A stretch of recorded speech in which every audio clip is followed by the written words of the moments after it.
जय महाकाल, जय महाकाल। ओम नमः शिवाय, ओम नमः शिवाय। हर हर महादेव, हर हर महादेव।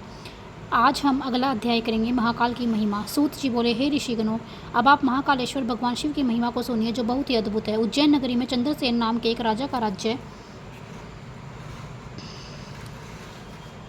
था। इस चंद्रसेन राजा की जो है मणिभद्र के साथ जो गहरी मित्रता थी। मणिभद्र भगवान शंकर के मुख्य सेवक थे। एक बार मणिभद्र राजा चंद्रसेन पर प्रसन्न हो गए। उन्होंने राजा को अपनी कौस्तुभ मणि प्रदान की, जो सूर्य के समान प्रकाशित हो रही थी। राजा ने कौस्तुभ मणि को अपने गले में धारण कर ली। राजा सूर्य के समान चमकने लगे। उस मणि को देखकर अन्य देशों के राजा उनसे ईर्ष्या भाव रखने लगे तथा उसे प्राप्त करने का प्रयत्न करने लगे। राजा से उस मणि को अन्य राजाओं ने मांगी भी, परंतु राजा ने देने से इनकार कर दिया तथा उन्हें फटकार भी लगाई। इस पर कुछ राजा उससे नाराज भी हो गए। इस पर राजा ने युद्ध की तैयारी शुरू कर दी। अन्य राजा अपनी सेना लेकर युद्ध करने को आए। यह देखकर राजा चंद्रसेन ने महाकालेश्वर महादेव की शरण ली। उसी समय वहां गोपी आई। उसकी गोद में 5 वर्ष की आयु का बालक था। गोपी विधवा थी। गोपी और बालक वहां बैठकर राजा चंद्रसेन का शिव पूजन देखने लगे। पूजन को देखकर वह गोपी अपने बालक को लेकर घर चली गई। घर आने पर बालक के मन में इच्छा जागृत हुई कि मैं भी राजा की तरह शिव का पूजन करूं। यह सोचकर बालक कहीं से एक पत्थर का टुकड़ा लाया और धूप, दीप, नैवेद्य आदि का मन में ही ध्यान करके पूजन करने लगा। इतने में उसी माता गोपी ने उसे भोजन के लिए पुकारा, परंतु बालक तो शिव पूजन में मगन था। माता को इस बात का ज्ञान नहीं था कि उसका बेटा क्या कर रहा है। बालक शिव पूजन में इतना लीन था कि उसने माता की आवाज़ को सुना ही नहीं। इस पर माता स्वयं बालक को बुलाने आई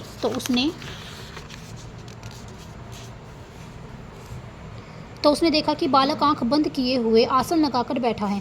माता ने उसे पकड़कर खींचा और उसे फटकारने लगी।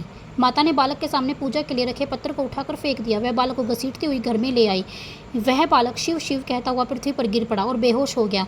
यह देखकर उसकी माता के भी होश उड़ गए। कुछ समय बाद बालक को होश आया तो उसने देखा कि वह महाकाल के मंदिर में विराजमान है।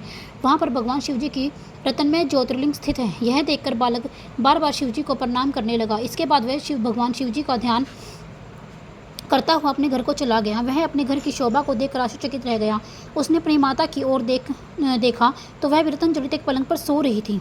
उसने अमूल्य आभूषणों को धारण कर रखा था। बालक ने प्रफुल्ल मन से माता को जगाया और भगवान बोले शंकर की प्रसन्नता का समाचार सुनाया।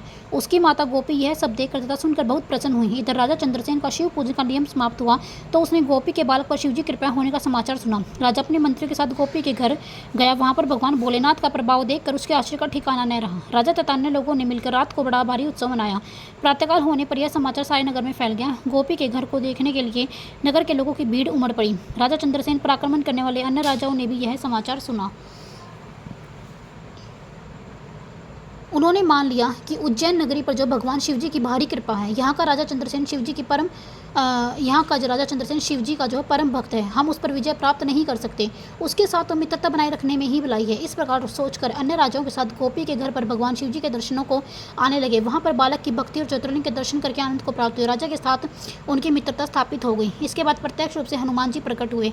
उनके दर्शन करके समस्त राजा परम प्रसन्न हुए और अपने को जो है बड़ा भाग्यशाली समझने लगे। प्रेम पूर्वक सभी ने हनुमान जी का पूजन किया। हनुमान जी ने जो है गोपी के बालक को गोद में उठाकर गले से लगा लिया। इसके बाद हनुमान जी सभी राजाओं तथा वहाँ एकत्र मनुष्यों से बोले, सभी इस चराचर जगत के कल्याण करता भगवान शिव हैं। इस गोपी के बेटे ने राजा चंद्रसेन को शिव पूजन करते देखा था, उसी तरह इसने भी भगवान शिव जी की पूजा की। इसका परिणाम यह हुआ कि इसका कल्याण हो गया। जो सब कुछ हमारे सम्मुख है, यह बालक मोक्ष को प्राप्त करेगा। इसके वंश में 8वीं पीढ़ी में एक महान पुरुष उत्पन्न होगा जिसका नाम नंद होगा।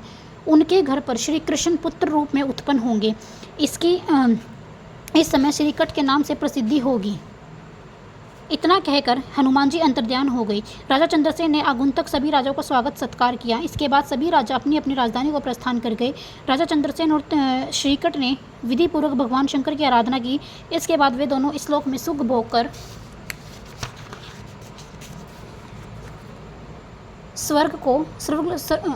स्वर्गलोक को चले गए। उन्हें दुर्लभ मोक्ष की प्राप्ति हुई। यह शिव कृपा का जो है बहुत सुंदर उदाहरण है। इसके श्रवण करने मात्र से ही सभी के सब प्रकार के कष्ट दूर हो जाते हैं तथा उन पर भगवान शंकर की सदैव कृपा रहती है। हर हर महादेव। जय शिव शंभू। जय महाकाल, जय महाकाल, जय महाकाल।